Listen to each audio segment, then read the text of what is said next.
Now listen carefully and answer questions 1 to 7. Hello. May I help you? Hello. Is this the right place for me to register to study foreign languages? Yes, it is. May I have your name, please? Vijay. My family name is Paresh.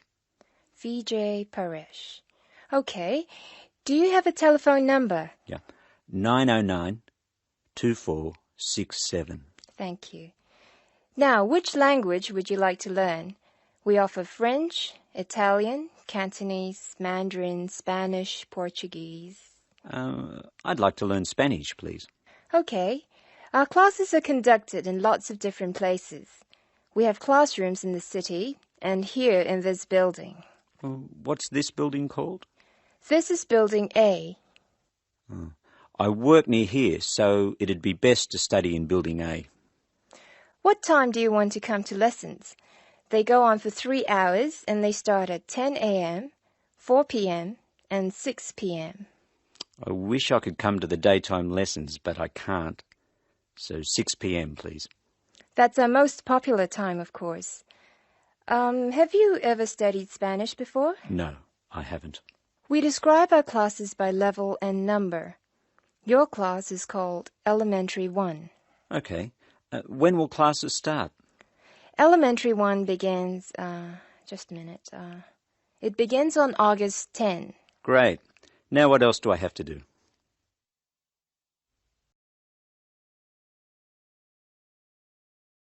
Now listen and answer questions 8 to 10. I'm sorry, Vijay. What were you saying? I wanted to know what else I had to do. Oh, of course. Please go to the building on the other side of Smith Street. I want you to go to the reception area first. It's just inside the door on the left as you enter from Smith Street. Give them this form. Okay. Do I pay my fees there? No, but the fees office is in the same building. Go past the escalators and you'll see a games shop. It's in the corner. The fees office is between the games shop and the toilets. Thanks. Where can I buy books? The bookshop is opposite the lifts. It's right next to the entrance from Robert Street. Your offices are spread out. Not as badly as they used to be. By the way, we offer very competitive overseas travel rates to our students. Oh, I'd like to look into that. Of course. The travel agency is at the Smith Street end of the building, in the corner next to the insurance office. Thank you very much. Bye.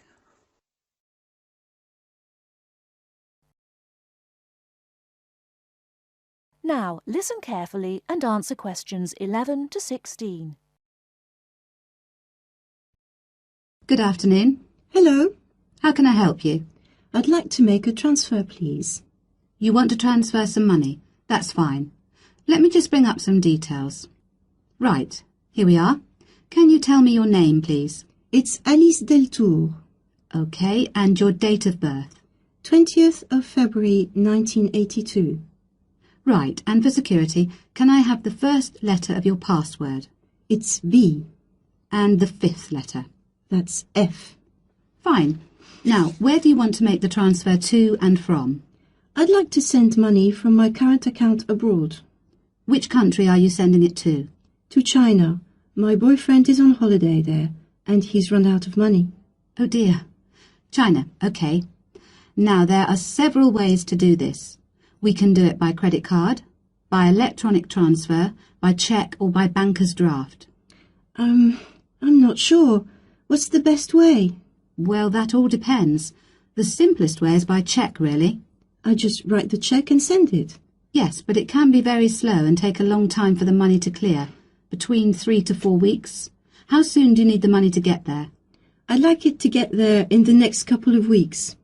So really, sending a cheque is going to be too slow? Yes, I think so. Let's look at electronic transfer then. This usually takes between 2 and 5 working days. That's 2 to 5 days.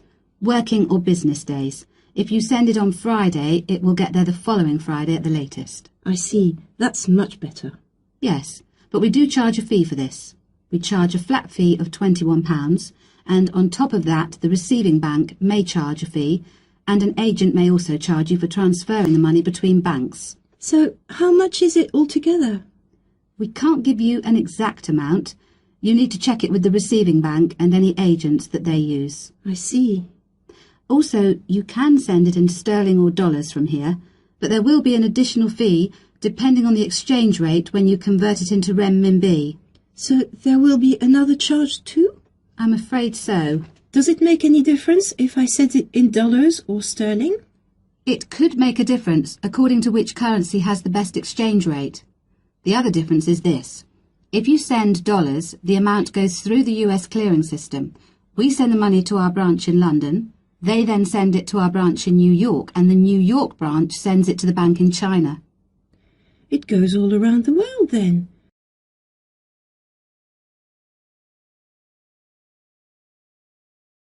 Now listen and answer questions 17 to 20. What about if I send sterling?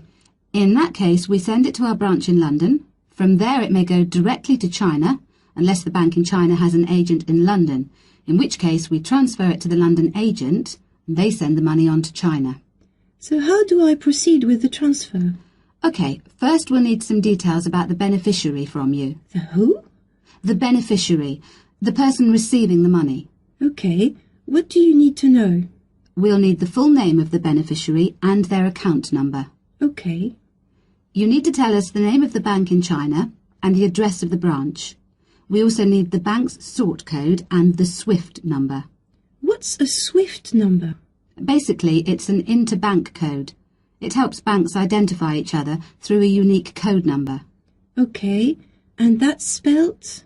SWIFT, SWIFT. And the final thing we need is the reason for sending the money. You need a reason from me? I just told you my boyfriend's run out of money. Well, we don't need a reason. The receiving government needs to know why the money is entering the country, and we have to be able to tell them. OK, so from me you need the bank's name, the address of the branch, the sort code and SWIFT number, the beneficiary's name and account number, and a reason for sending the payment. Yes, that's correct. OK, so I'll check these out and come back to you with them so we can go ahead with the transfer.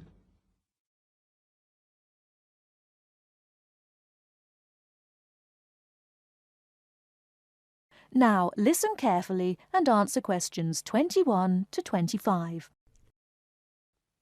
What have you been working on, Arthur? I've been looking into the funding of the arts by the Arts Association.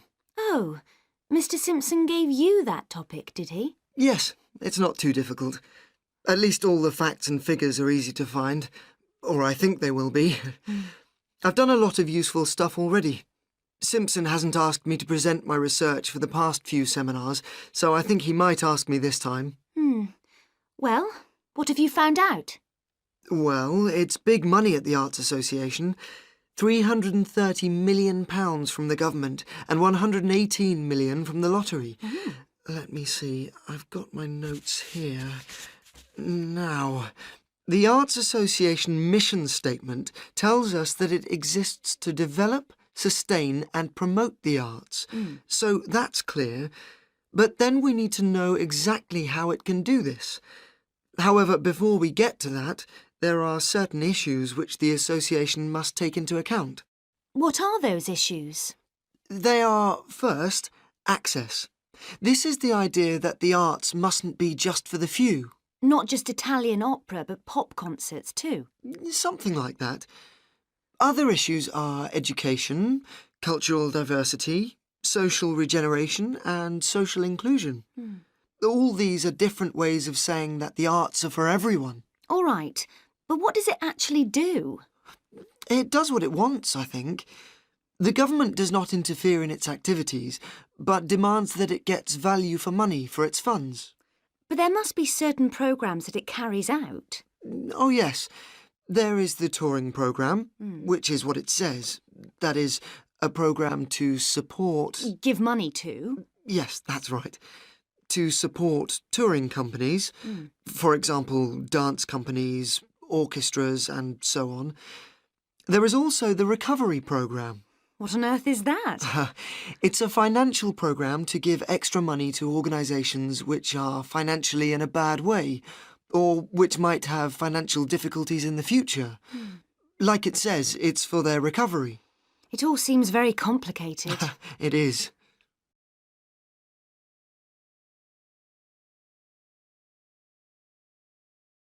Now listen and answer questions 26 to 30. Did you get any information on the reading for the other half of our work? Yes, I did. You mean the Art and Society module? Yes. Yes. I met Simpson himself as we were waiting for a train at Norchester Station, so I managed to ask him. Any luck? Yes, I've got the notes I took here. Oh. He told me, of course, to start with Greenberg, who covers contemporary art and the up-to-the-minute movements in America. It's about the modern movements, really. As far as the economic impact of art is concerned, a basic text is the Parliamentary Report on Art and the UK Economy. This gives lots of monetary facts and figures, but the figures are not very satisfactory, as, of course, a lot of the information is confidential and can't be published. Art Now, Art Wow by someone called Dennison sounds exciting, and is about how art and artists are created, presented for buyers, and sold in the US. It's about the whole trade in art as a phenomenon. Like a product? Like washing powder? Yes, that's the idea of the book, anyway. And there's another one here. Oh, yes, by someone called Hampton. It's a book called American Art, which Simpson says is full of discussion on the relationship of art to the other aspects of culture, such as film, television, books, and so on. Popular culture, I suppose. Not just popular. Culture of all sorts, I imagine.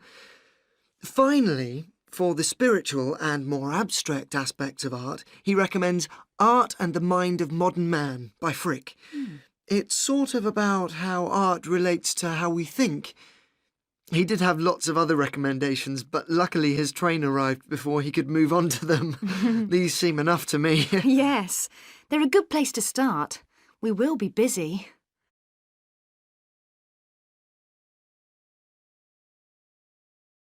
Now listen carefully and answer questions 31 to 40.